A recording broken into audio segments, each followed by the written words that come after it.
Let's get into the next story. I'm really happy about this one because this man deserves it. We're going to put the tweet on the screen from the Indiana Pacers saying, "We have signed head coach Rick Carlisle to a multi-year contract extension." Obviously, is a champion head coach, won back in 2011 with the Mavs, and just led the Indiana Pacers to the NBA Finals. Outside of myself, no one saw this coming. And, lo and behold, he's proven himself. So, guys, without sort of leaking anything regarding the coaching rankings, just we'll talk about that later. What are your thoughts on this for Rick Carlisle and for the Pacers? I mean, listen, similar to what we said about Missoula, that you let this guy go to the open market, every team's going to be calling for him. So you lock him up now. Obviously, we knew that was going to be a no-brainer. Mm-hmm. And you lock him up long-term, probably 4 or 5 years, and, see where he takes you. Obviously, this year was above expectations probably for the Pacers and a lot of other people for sure. So reward the guy. He deserved it for this year. Just hope it doesn't lead to, I guess, a similar situation with Tom Thibodeau, with what happened with us with the contract extension. But again, that's a whole different scenario with us compared to him because, I'm sure the Hallie injury does not have an effect on his tenure, obviously, because he's got the extension. But we're hoping that when Hallie comes back, we don't see a team that goes down tremendously because of Hallie's injury and how severe it was. Right. And we want everyone to be the same player they were when they were in this title run. Of course, Miles Turner leaving does hurt, but again, you could replace him with a lot of other players that you could sign. You can also draft next year. You can hit the deadline this year as well. So again, I think he's safe.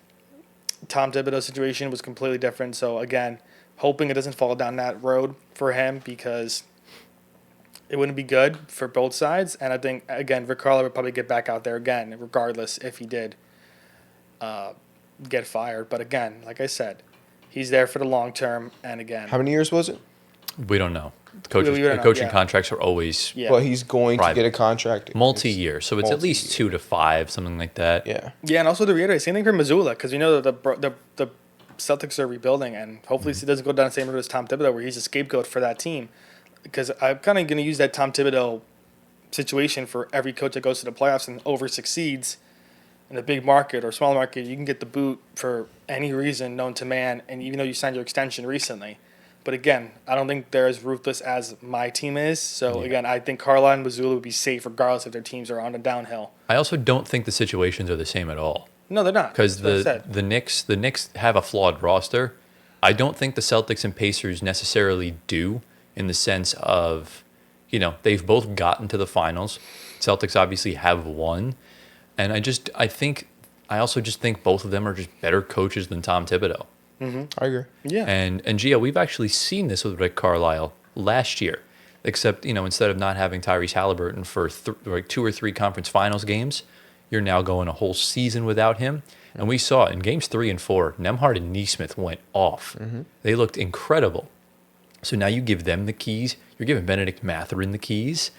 Like, does this extension sort of give you a good vibe, good thoughts about this season, as far as kind of like how when Jamal Murray got hurt, Jokic had the 2 MVP years, and then he came back and they won it all. Mm-hmm. Does this kind of giving you that sort of vibe with the Pacers, where you think he's going to unlock something out of these guys, and then Haliburton comes back and they go on a run immediately? I do. I actually do. I think you described it perfectly. I think Haliburton having off, this is a blessing in disguise. Obviously, it's bad for Haliburton to be injured. Yeah. No one wants that to happen. But at the same time, you're getting these other guys opportunities that they would not have gotten if Hallie was healthy. Right. So now these guys are going to be ready for the next season when Hallie comes back, and they're going to be better. And they're already good.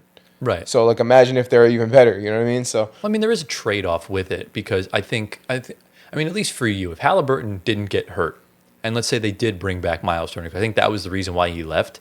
At least for me, the Pacers would have been my instant finals pick for the East. Mm-hmm. Now you don't have a center. They're probably going to have to make a trade, whether it's this season or next season. Obviously, I do sort of agree in the sense that this could be a blessing in disguise for guys like Neesmith and Mathurin and stuff Right. like that. But, I think the window definitely closed a lot more not having this season, because this season would have been perfect for them to make a run and go back. But, I see the philosophy. Yeah. I do. Who do you think's going to benefit the most? Like which player? I would say either Nemhard or Mathurin. I think Neesmith, he's the type of guy that's a role player, but he's really good in his role. Yeah. Really good in his role. Nemhard and Mathurin, those are the types of guys that I can see becoming more than just a role player. Yeah. I'm like even like potentially star level Oh, I agree. for the both of them. I agree. So We've seen on both sides of the ball as well. exactly. Yeah. I mean, we saw the defense that Mathurin was. I mean, that Nemhard Nemhard. was playing on SGA. Insane. It's nuts. And we saw like the Pacers won games when Mathurin showed up, and now he's not playing off of Haliburton this year. He's going to Right. play off of himself. Right. And I think Nemhard's he's not anywhere close to the playmaker Tyrese Haliburton is. He's more of a natural scorer than Tyrese Haliburton is. And I think he's really going to find that comfort level. The problem is they don't have a center. Yeah. So it's going to be a feel-out year. It's probably going to be a little bit on the rough side. I still think they'll be somewhat competitive though. Oh, they will definitely be Yeah. competitive. Even if they claw a 7 seed, they'll be a Yeah. tough out in the playoffs. For sure.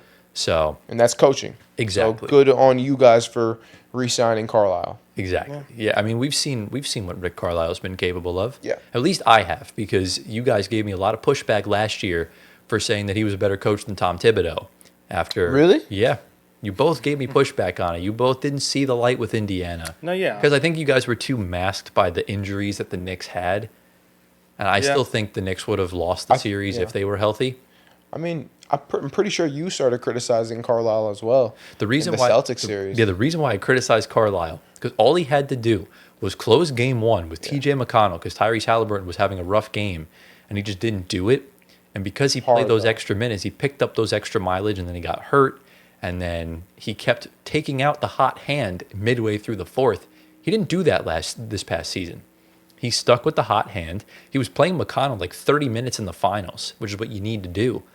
And we're seeing the records that the Pacers were setting were originally set by the 2011 Dallas Mavericks, which were coached by Rick Carlisle.